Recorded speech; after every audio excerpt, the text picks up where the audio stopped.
And now I'm going to get to probably the most asked question that I've been asked, not just today, not just yesterday, and not just on this Ask Me Anything, and not just on my Instagram. In the last month, the question that I have been asked the very most is, how has Andrew's conversion to Islam affected your brotherhood? How has it affected your relationship? Is it going to affect your relationship? Is it going to be strange living in a household with two faiths? Are you going to convert?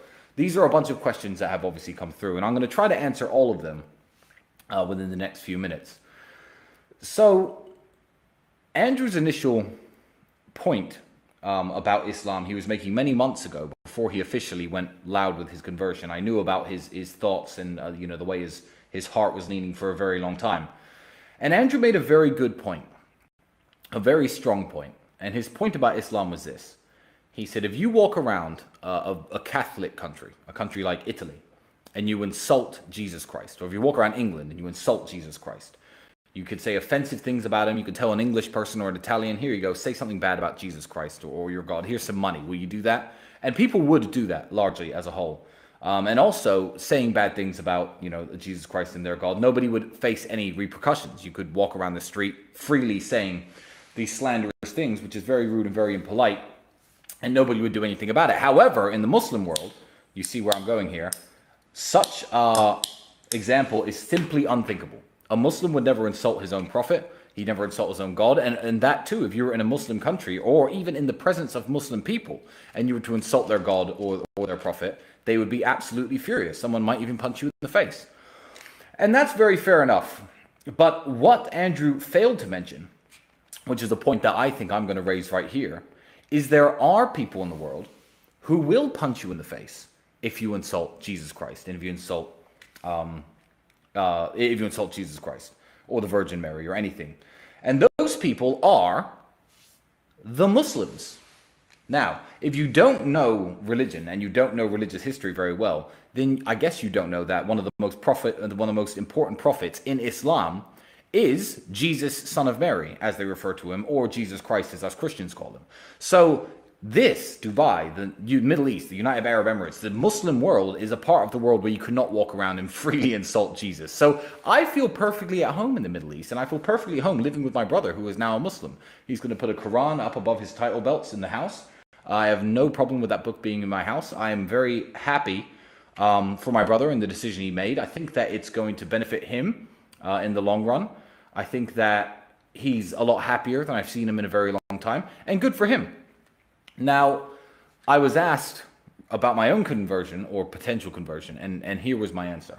My answer was very simple. Some idiot, actually, here in the Middle East, some British guy, said to me, oh yeah, if you convert to Islam, that'd be really beneficial to you and it would help you out in lots of ways.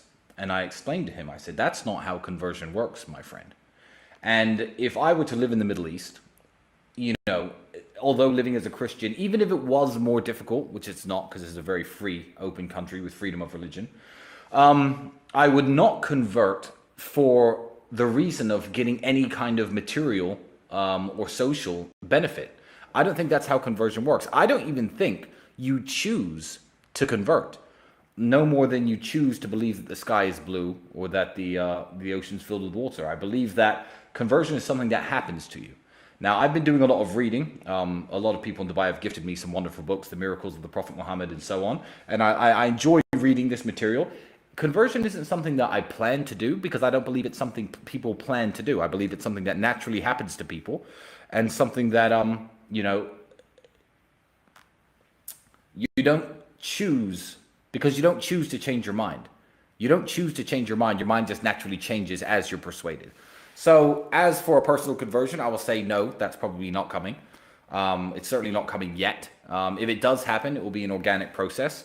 But nevertheless, I believe that Christians and Muslims are now finally united.